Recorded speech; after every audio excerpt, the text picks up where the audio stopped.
Usap-usapan ngayon sa Kim Paulandia ang di umano'y sweet gesture ni Paolo Avellino para kay Kim Chu matapos ang matagumpay na opening ng House of Little Bunny pop-up store ng aktres. Ayon sa ilang fan speculation na kumakalat online, sinundo umano ni Paolo si Kim pagbalik nito mula sa kanyang business trip. Dahil sa sunod-sunod na commitments ng aktres at sa pagod na dulot ng biyahe at store opening, marami ang nagsabing nais lamang umano ng aktor na masiguro na makakapagpahinga ng maayos si Kim.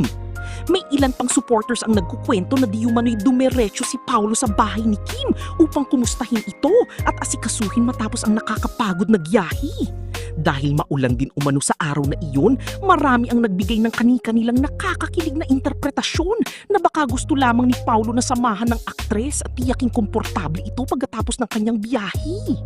Para sa Kim Paulandia, ang mga simpleng gestures tulad ng pagsundo, pagkumusta at pag-aalaga ang mas nagbibigay ng kilig kaysa sa mga mamahaling regalo o ingranding sorpresa.